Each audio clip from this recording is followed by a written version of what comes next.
This is the morning brief from the Economic Times.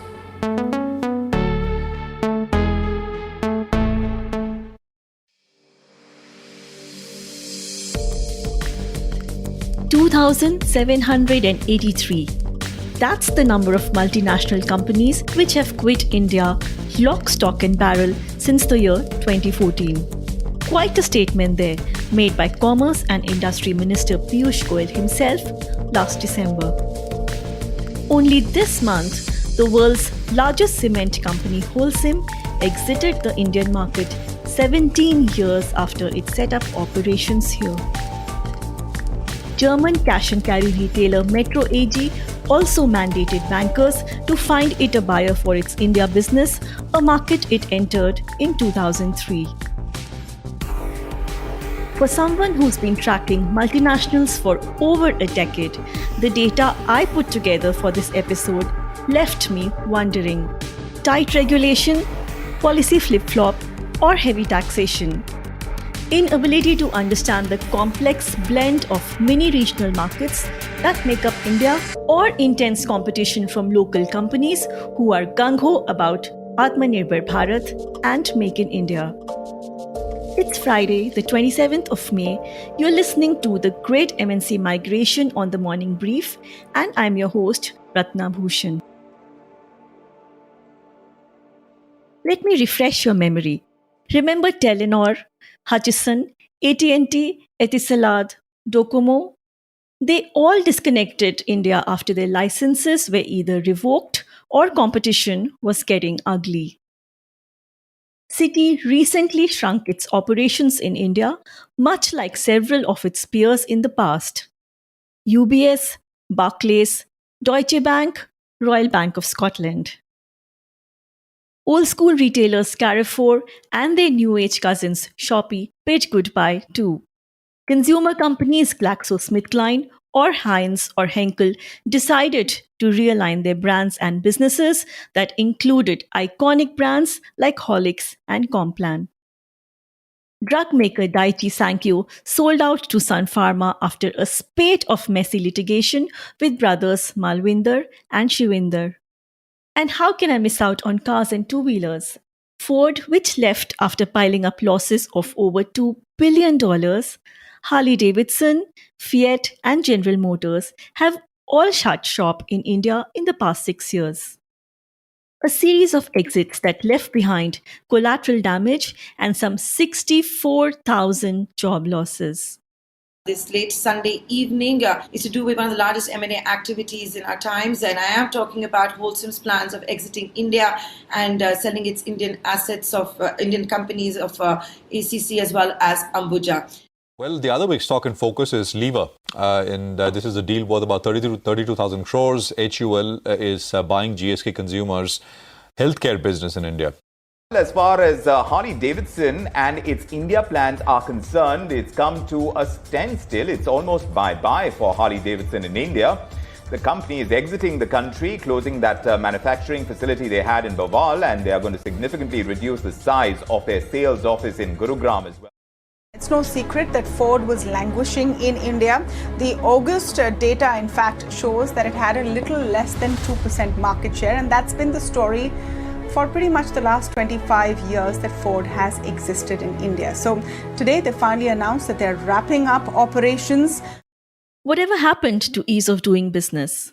Why are these multinationals unable to crack India, Asia's second largest economy with over 1 billion population? To get a sense of all this corporate chatter, I called upon a gentleman who has led not one but 2 large multinationals in India. Shiv Shivakumar, President Corporate Strategy and Business Development at Aditya Birla Group, has led Nokia and PepsiCo. In order to understand this, Ratna, we have to go back in time and then come back to where we are today. So multinationals have been the force behind global integration.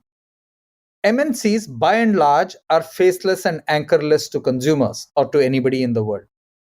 MNCs account for 2% of global workforce. They account for 50% of supply chain. They account for 40% of the Western stock market capitalization. Globally, I think there would be about 60,000 multinationals today and about 500,000 subsidiaries of those multinationals. In the 90s, thanks to global media, thanks to better connectivity, etc., the multinationals started saying, I want to standardize everything. I want to have one type of product selling everywhere in the world. And that has been the undoing of multinationals. So that's Shiv telling me that no one size fits all. India, he says, will always be a work in progress country as far as per capita consumption goes. Yet, he adds, it is one of the largest markets for almost everything, one of the top 5 economies in the world, whether you look at it from a number of people or size. It is indeed nuanced, different strokes for different folks. Many of these global giants, which lead in multiple markets elsewhere, are unable to crack India. I called upon my colleague and deputy resident editor at the Economic Times in Mumbai, Arijit Barman, to delve deeper. Arijit, why are multinationals leaving India? It's a difficult answer because different companies, different reasons. For example, let's look at Metro Cash and Carry. Among the first to enter India, and also 100% FDI is allowed in that space. So you would expect them to thrive. Quite the contrary. In fact, their business has been stagnant, only 31 stores in 21 cities. Compared to that, you have a Reliance, which is growing by the day. You have new age players like Udan. You have, of course, the biggest of them all, Amazon, dominating the market, although they are not directly in the wholesale space, but competition is fierce. It's a market where cash burn is a very common feature. So, making the business profitable, having double digit EBITDA growth, which multinationals look for, is becoming very tough in the retail space. The series of exits from a market so brimming with potential also has to do with short leadership tenures and stock market pressure from parent companies for turning in profits faster. Add to that scrutiny on unprofitable businesses and categories from Unilever to Philips is so stringent. The average multinational CEO has only 4 or 5 years as tenure. So every multinational goes through a portfolio rationalization or evaluation with every new CEO. A bunch of consultants come in, the new management team starts looking at it. When they start looking at a portfolio review, they look at geography, they look at their product lines, they look at their SBUs, they look at their tax havens, and they look at their manufacturing locations. The raw fact is that multinational return on equity used to be 18% about 6-7 years ago. Today, 40% of multinationals return less than 10% in terms of return on equity. So there is a huge pressure from the stock market on multinationals to say, why are you in unprofitable countries? As a result of which, we have seen, for example, Unilever got out of the fats business. The business which started in India, Hindustan Lever, it got out of the fats business. Globally, it's getting out of the tea business. Philips has got out of consumer electronics. It's got out of lighting. It is only focused on medical systems. So every multinational is pruning its portfolio, rethinking the future, and that's the reason they're actually pushing this agenda. For categories like cement and cars, things get even more complicated. Demand supply mismatch, but also price cartelization. Local competition, but also very heavy taxation. Arijit gives me some insider stories that companies won't talk about openly. Let's look at cement. Again, oversupply and less demand. And something, it's the elephant in the room and nobody wants to talk about it. There is always this allegation of cartelization of prices. For any MNC, it becomes an FCPRA issue, Foreign Corrupt Practices Act. And that is a very, very slippery slope for any MNC, whether it's an FMCG company, whether it's a car company, whether it is a cement company.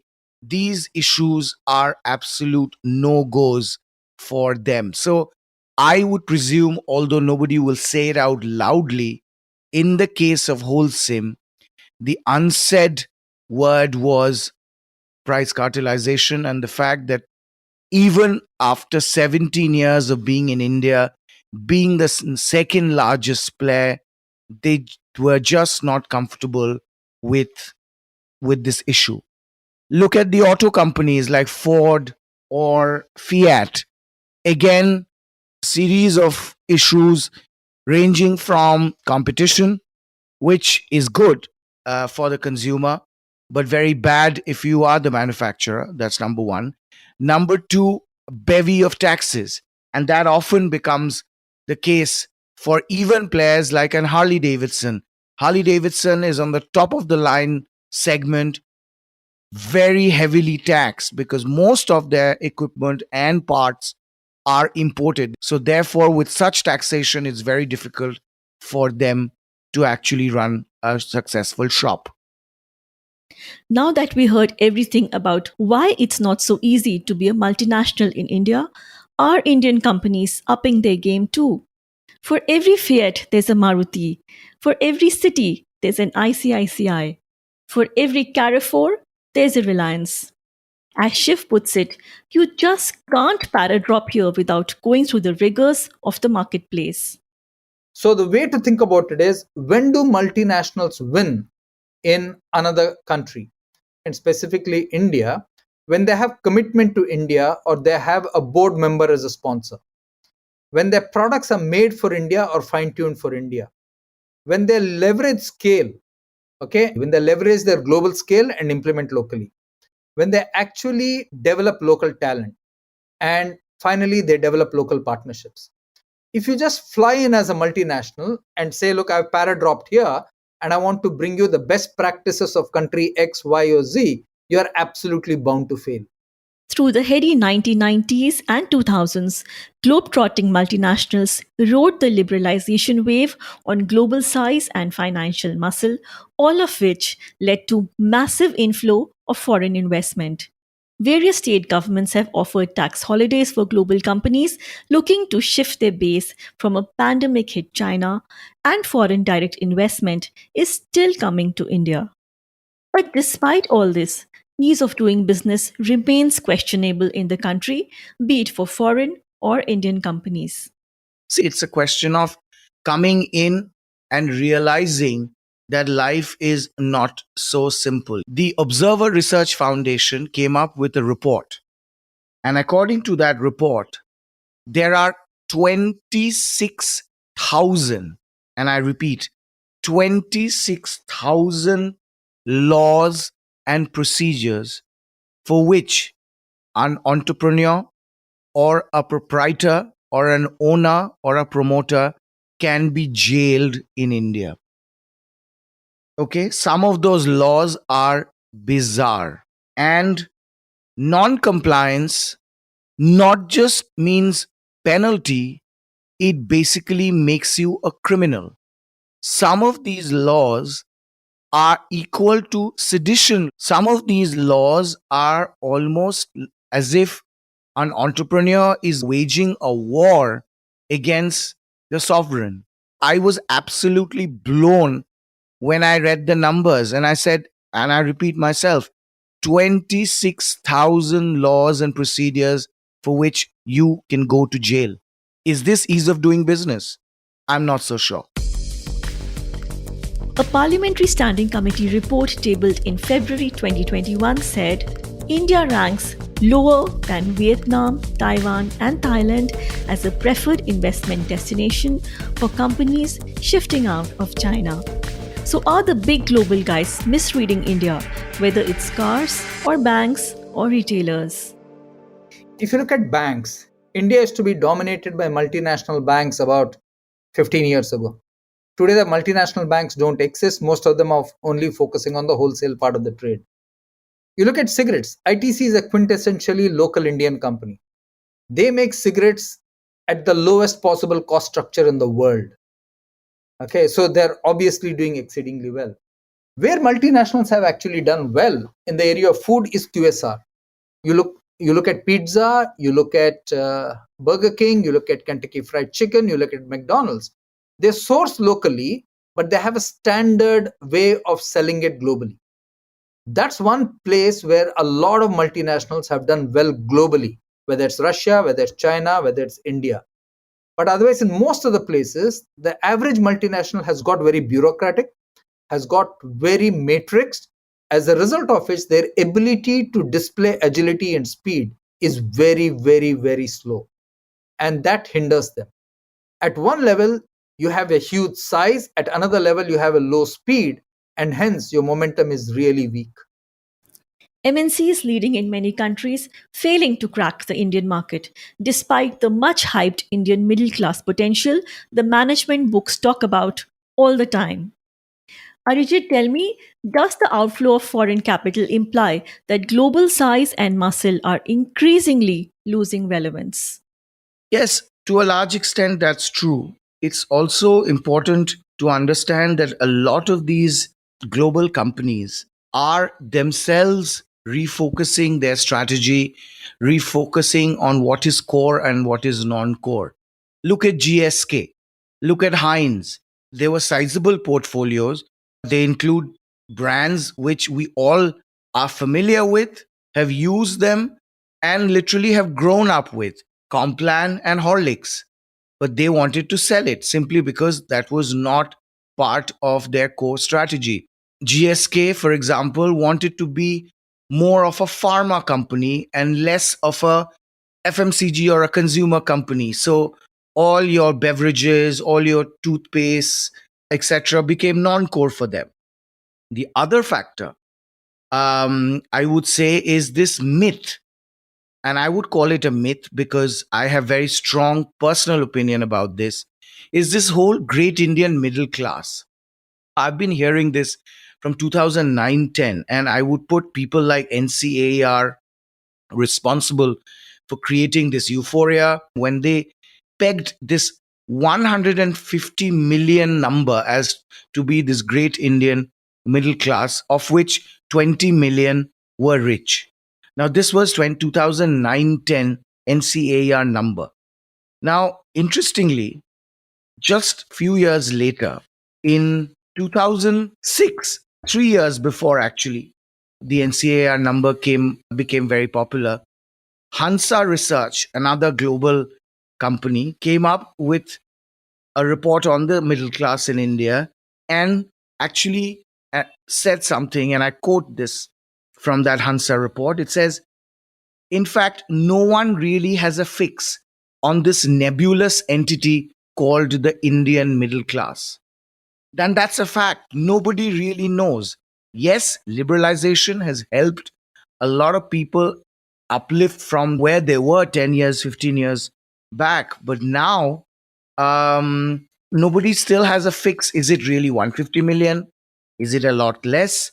Other studies, for example, Credit Suisse Global Wealth Report in 2015 found out that not more than 25 million individuals in India could be rated the middle class. The Economist magazine published a piece which was called Elephant in the Room, which put the figure at 78 million.